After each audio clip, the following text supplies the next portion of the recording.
Assalamualaikum warahmatullahi wabarakatuh. Waalaikumsalam warahmatullahi wabarakatuh.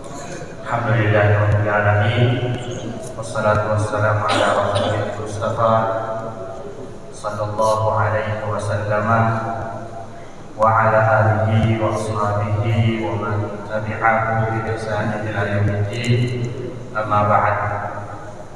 Jemaah salat subuh yang semoga senantiasa dirahmati oleh Allah Subhanahu wa taala.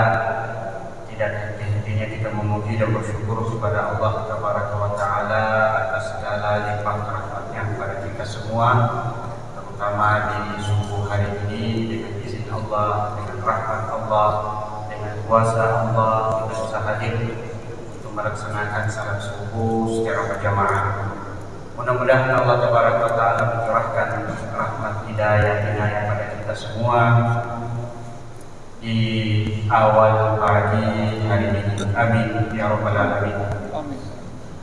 Salam selawat semoga senantiasa tercurah kepada Nabi kita Muhammad sallallahu alaihi wasallam.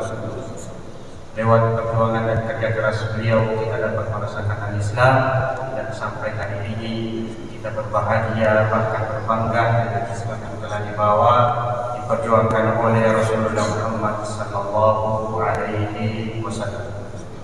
Jamaah subuh yang semoga dirahmati oleh Allah Subhanahu wa taala, kembali kita melanjutkan tadabbur singkat kita pada surah-surah yang ada dalam Al-Qur'an. Setelah melakukan saya tidak sempat hadir, mudah-mudahan apa yang kita akan sampaikan pada subuh hari ini memberikan keberkahan insyaallah. Dan untuk subuh ini kita masih di surah Al-Ahzab. Surah Al-Ahzab. Dan terkhusus di subuh hari ini kita angkat tema dari ayat 45 dan 46. A'udzubillahi minasyaitonir rajim. Ya ayyuhan nabiyyu inna arsalnaka syahidan wa mubasysyiran wa nadhiran wa da'iyan ila Allahi bi'idnihi wa sirajan munira. Pada ayat ini jemaah rahimahumullah, Allah Subhanahu wa taala memanggil nabinya dengan sebutan nabi. Ya ayyuhan nabi. Di pembahasan pertemuan pertama kita sudah menyebutkan bahwa Allah Subhanahu wa taala ketika memanggil Rasulnya Muhammad sallallahu alaihi wasallam tidak menggunakan kata ya Muhammad. Ya Muhammad seperti panggilannya Allah kepada nabi-nabi yang lain, ya Ibrahim, ya Musa, ya Isa, ya Nuh, ya Daud. Tetapi ketika memanggil Rasulnya Muhammad sallallahu alaihi wasallam, Allah menggunakan hanya dua panggilan. Ya ayyuhan nabi, ya ayyuhan rasul. Wahai nabi atau wahai Rasul Muhammad sallallahu alaihi wasallam. Seperti yang kita sebutkan sebelumnya, bahwa para ulama menyebutkan itu menunjukkan betapa Allah menghargai, menghormati, memuliakan Rasulullah Muhammad sallallahu alaihi wasallam, melebihi seluruh manusia, bahkan melebihi nabi-nabi dan rasul-rasul yang lain. Sehingga Allah memanggil nabinya dengan sebutan panggilan gelaran ya ayyuhan nabi. Dan kita sudah sebutkan jamaah rahimahumullah pada sore ini, dan Allah Subhanahu wa taala memanggil Rasulullah Muhammad 5 kali dengan ungkapan ya ayyuhan nabi. Pada ayat ini, 2 ayat 45 dan 46, Allah Subhanahu wa taala memanggil nabinya dengan panggilan yang indah, panggilan yang dekat, panggilan penghargaan, penghormatan. Kemudian menyebutkan tugas Rasulullah Muhammad sallallahu alaihi wasallam. Dan tugas itu siapa yang memberikan? Allah Subhanahu wa Ta'ala. Berarti tugas yang sangat mulia diberikan kepada Nabi Rasulullah yang sangat mulia. Ya ayyuhan nabi, wahai nabi. Ya, kalau Allah menyebutkan kata nabi, ya ayyuhan nabi dalam ayat Al-Quran, maka yang dimaksud adalah Rasulullah Muhammad SAW. Wahai nabi, inna arsalnaka, sesungguhnya kami, kata Allah, arsalnaka, telah mengutus engkau sebagai apa? Pertama kata Allah, ya, inna arsalnaka syahidan wa mubasyiran wa nadhira.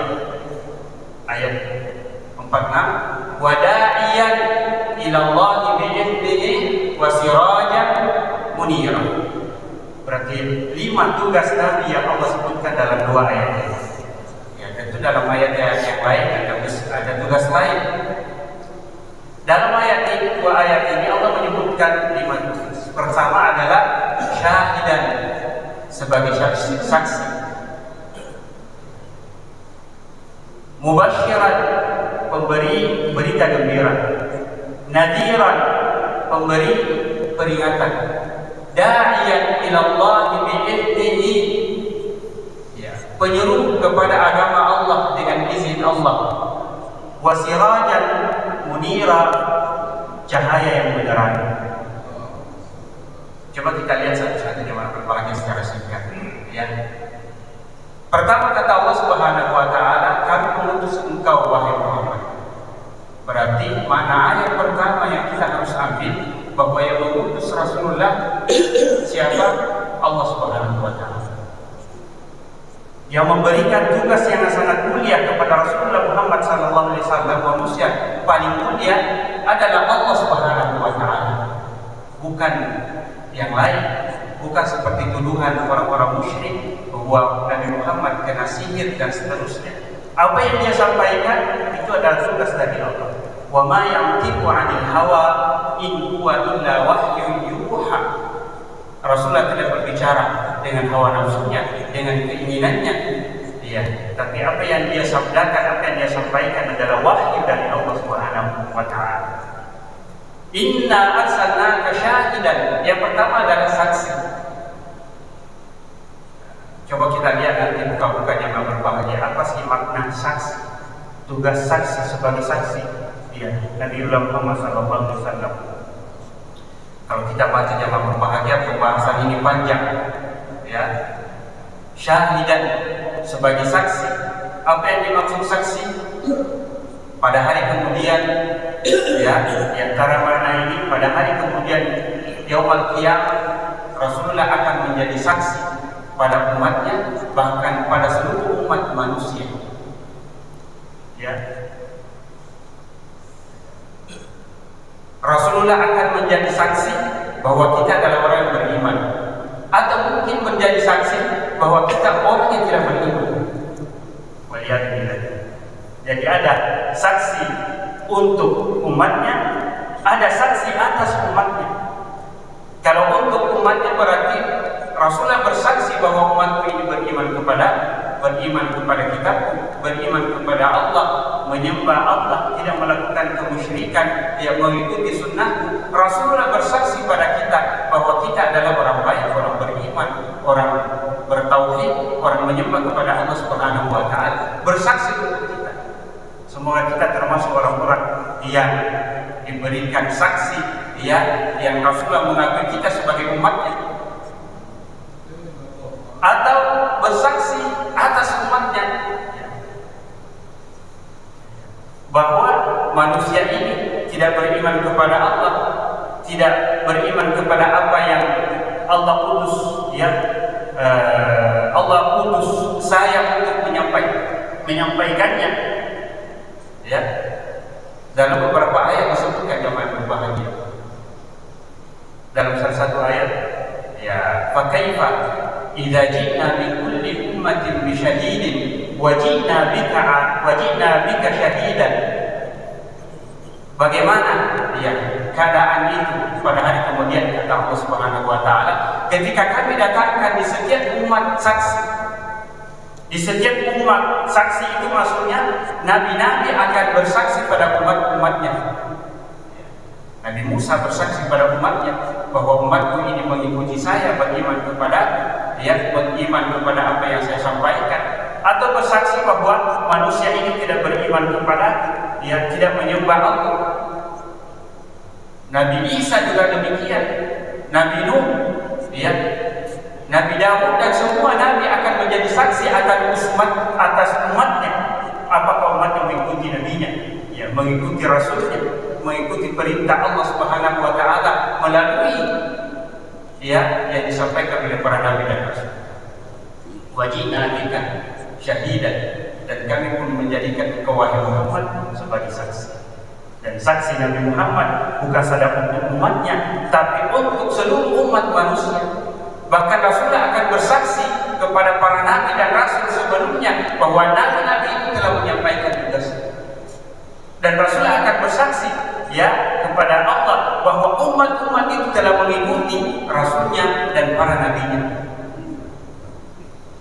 Maka jamaah rahimahumullah, jamaah sufi yang semoga dirahmati oleh Allah Subhanahu wa taala, kita sering melantunkan doa-doa bagaimana supaya kita ini mendapat syafaat Rasulullah Muhammad SAW, yang kemudian ketika tidak ada lagi para nabi dan rasul yang mampu memberikan syafaat kecuali syafaat Rasulullah Muhammad SAW, kita menginginkan bahwa kita termasuk orang-orang yang memberikan syafaat, ya, permohonan ampunan ketika kita tidak berkuasa lagi, tidak punya amal lagi, amal ibadah kita tidak mampu mengangkat derajat kita, maka yang kita harapkan adalah syafaatnya Rasulullah SAW. Bagaimana mendapatkan syafaat Rasulullah SAW kalau Rasulullah tidak bersaksi bahwa kita orang baik, bahwa kita orang benar? Rasulullah tidak bersaksi, tidak menjadi saksi bahwa kita adalah orang yang mengikuti agamanya, mengikuti sunnah, ya, menyembah kepada Allah Subhanahu wa taala. Maka tentu yang paling pertama supaya Rasulullah ya dapat memberikan saksi untuk kita, ya, memberikan syafaat untuk kita umatnya, maka Rasulullah pertama dia harus mengakui bahwa kita termasuk ya orang-orang yang beriman, orang-orang yang berjuang, orang-orang yang telah mengorbankan jiwa dan hartanya dalam kehidupan dunia demi tegaknya agama, orang-orang yang mengurangi tidurnya di waktu malam karena bangun untuk melakukan ibadah, berdoa, bermunajat kepada Allah Subhanahu wa taala, orang-orang yang badannya capek, lelah dalam perjuangan agama Allah Subhanahu wa taala, orang-orang yang pernah mengorbankan harta dan jiwanya, ya, banyak hartanya tapi banyak keluar dalam jalan Allah menegakkan agama Allah, bukan bersaksi bahwa kita punya banyak atau pernah punya harta yang banyak, tapi justru ya harta itu hanya menjadi beban, menjadi bahan pertengkaran, ya, yang tersimpan rapi, tidak pernah keluar di jalan Allah Subhanahu wa taala. Yang kedua jamaah syukur rahimahumullah, wa mubasysyiran, dan kami utusan kawai Muhammad sebagai pemberi berita gembira. Mubasysyiran di dalam ayat-ayat yang lain nanti basyiran, ya, basyiran sama maknanya. Mubasysyiran, pemberi berita gembira. Apa maksudnya pemberi berita gembira? Allah, Rasulullah menyampaikan kepada kita orang-orang yang beriman, ya, bahwa jika kalian beriman, kalian menyembah kepada Allah, kalian mengikuti sunnah, beriman kepada kitab dan seterusnya, maka Allah akan memberikan ampunan, Allah akan memberikan pahala, Allah akan memberikan ganjaran kepada kalian berupa kebahagiaan hari kemudian, berupa surga dan segala kenikmatan.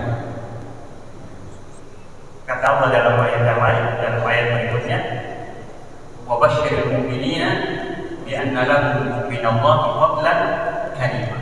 Berikan berita gembira kepada orang-orang yang beriman.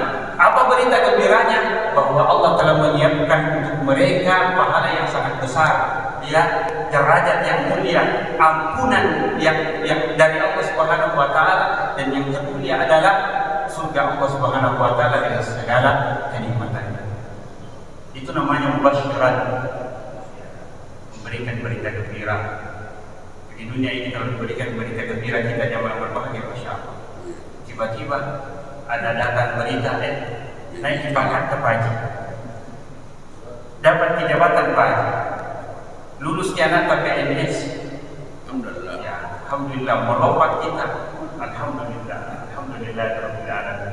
Tapi kalau berita gembira itu, ya, yang mengatakan bahwa jika engkau beriman, engkau salah dengan benar, beriman kepada Allah, maka balasannya Allah menyiapkan untukmu surga.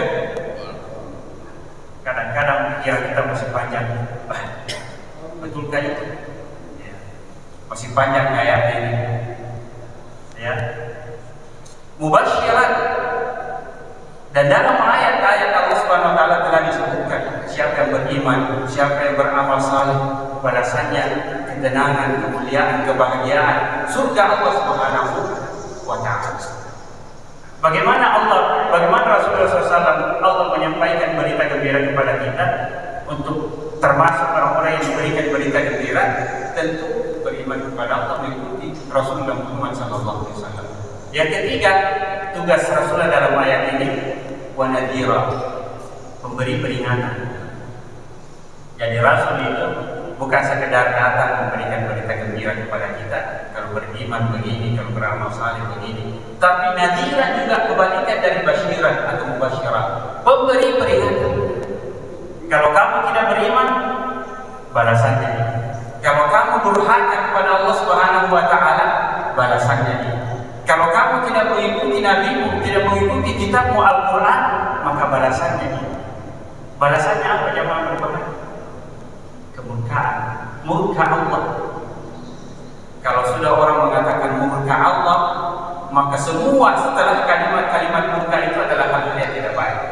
Adab, siksa, ya, tidak dilihat oleh Allah pada hari kemudian, tidak diakui oleh Muhammad SAW pada hari kemudian, di yaumil mahsyar, ya, tidak diakui sebagai umat Rasulullah SAW. Nadiran, Rasulullah SAW, ya, di antara tugasnya adalah memberi peringatan kepada orang-orang yang tidak beriman, orang-orang yang tidak taat kepada Allah, orang-orang yang lalai, termasuk orang yang beriman tapi lalai, lupa, fasik, takabur, sombong, angkuh, mengingatkan mereka bahwa jangan kamu lakukan itu, karena kalau kamu lakukan itu balasannya adalah. Yang keempat, jemaah rahimahumullah, di ayat 46, ya, Allah kemudian menyebutkan wada'iyan ilallah, kami telah mengutus engkau wahai Muhammad, termasuk juga da'iyan ilallah, penyuruh kepada agama Allah, penyuruh kepada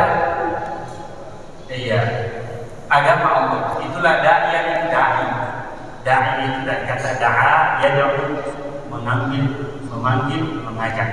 Dakwah, panggilan, ajakan. Secara bahasa, panggilan, ajakan itu disebut semua dakwah. Orang Arab itu kalau mengatakan panggilan untuk makan, panggilan untuk resepsi pernikahan, itu semuanya disebut dakwah. Jadi kata da'a, yad'u, dipanggil untuk makan. Oh, ada dakwah. Tapi dalam istilah, ya, bahasa kita, kalau sudah disebutkan dakwah, itu yang dimaksud adalah ajakan kepada agama, ceramah, nasihat, wejangan. Bukan lagi dakwah secara makna bahasa, secara umum. Da'iyan, da'i. Di ayat lain disebut muballighan, muballigh. Ya ayyuhar rasul balligh ma unzila ilaika min rabbik. Wahai Rasulullah, balligh, sampaikan. Jadi balagha yuballigh itu menyampaikan. Muncullah kata balligh, yang menyampaikan. Ada istilah, mohon maaf, jama'atut tabligh, jamaah yang menyampaikan dakwah, ya, menyampaikan pesan. Da'iyan, tugas Muhammad salah satunya adalah da'i, mengajak kepada agama Allah, menyuruh kepada agama Allah. Kalau orang beriman, belum beriman zaman jahiliyah, mengajak kepada agama Allah, agama yang dibawa Rasulullah SAW, agama yang mengantarkan kepada kebenaran, agama yang mengantarkan kepada kebahagiaan dunia akhirat. Kalau orang yang sudah beriman, mengajak kepada jalan yang benar, mengajak kepada istiqamah pada agama Allah Subhanahu wa taala, berjuang di dalam agama Allah Subhanahu wa taala. Dan yang terakhir dalam ayat ini, ya, wasirajan munira, cahaya yang menerangi. Sebagian ulama mengatakan cahaya yang menerangi tapi tidak memberikan mudarat. Ada cahaya kalau panas sekali itu membakar, terbakar kita. Kalau matahari, cahaya matahari, kalau kita berjalan misalnya ya di bawah terik matahari tidak ada bayang, tidak ada apa-apa, 1 jam 2 jam mungkin, kemudian ya wajah kita, nanas kita akan merah panas. Tapi Rasulullah bukan seperti itu. Cahayanya menyinari, memberikan manfaat, memberikan kesejukan, memberikan ketenangan. Cahaya itu kalau kita bahas lebih dalam lagi, cahaya itu luar biasa. Ada ayat wa may yattaqillaha yaj'al lahu makhraja. Allah, siapa yang bertakwa kepada Allah, Allah memberikan jalan keluar dari segala permasalahan. Salah satu makna cahaya itu adalah pintu jalan keluar dari segala persoalan kehidupan. Semua orang punya masalah, ya, punya beban, punya musibah, punya ujian. Tapi ada orang-orang selalu saja punya jalannya sendiri. Mudah baginya, ya. Maka para ulama kita mengajarkan kita, ya, jangan meminta supaya tidak ada ujiannya, tidak ada bebannya. Karena dalam kehidupan ini, ujian ini menjadi hal yang mutlak. Bahkan Allah mengatakan jangan engkau mengaku beriman sebelum Allah menguji kamu. Maka mestinya yang kita minta kepada Allah supaya Allah memberikan kekuatan, kemampuan, kesabaran, ketabahan untuk mampu melewati semua ujian-ujian. Dan diantara jalan untuk melalui semua ujian itu adalah cahaya. Cahaya juga maksudnya mubasyiran wa nadhira, cahaya dari kegelapan. Maka kita selalu menyebutkan ya yang telah mengeluarkan kita dari kegelapan. Kegelapan apa maksudnya? Kegelapan jahiliyah, kegelapan kebodohan, kegelapan kemunafikan, kekufuran, menuju cahaya Islam yang terang benderang. Kita tidak tahu jalan-jalan yang benar kecuali Allah dan Rasulullah memberikan cahaya kepada kita, menerangi kita dengan jalan-jalan yang baik, jalan-jalan yang benar. Maka semoga kita termasuk orang-orang yang selalu memberikan cahaya, kita dapatkan cahaya, pengajaran, pencerahan, tahu jalan yang benar, melalui ajaran-ajaran Rasulullah Muhammad sallallahu alaihi wasallam. Jemaah sekalian yang semoga oleh Allah Subhanahu wa taala, kesimpulan untuk saya pada sore hari ini, yang pertama bahwa yang mengutus Rasulullah Muhammad sallallahu alaihi wasallam adalah Allah Tabaraka wa taala yang Maha Bijaksana, yang Maha Tahu, yang Maha Kuasa, yang Maha Mampu, yang memberikan tugas kepada Rasulullah Muhammad sallallahu alaihi wasallam sebagai manusia yang mulia, yang agung, dengan panggilan yang nabi. Kemudian pelajaran yang kedua yang berbahagia bahwa tugas Rasulullah itu banyak. Di antara tugas itu yang Allah sebutkan dalam ayat ini, dua ayat adalah 5. Pertama adalah saksi, yang kedua adalah memberi berita gembira, yang ketiga adalah memberi peringatan, yang keempat adalah dai, penyeru kepada agama Allah, dan yang kelima adalah cahaya yang menerangi, yang menunjuki jalan yang benar dalam kehidupan manusia.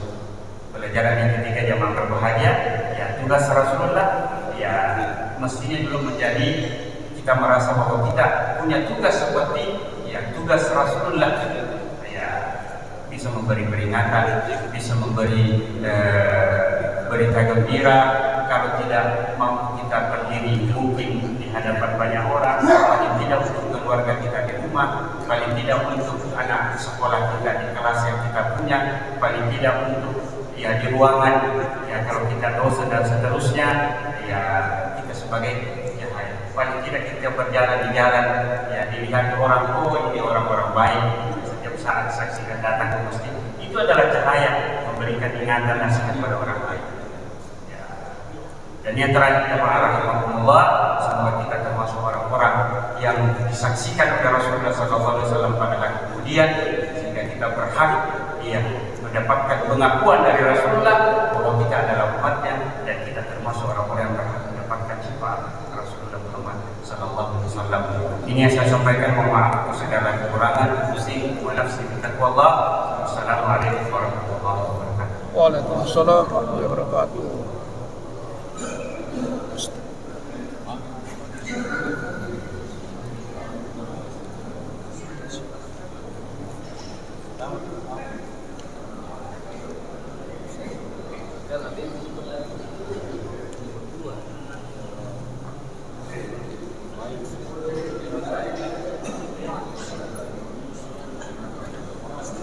Ada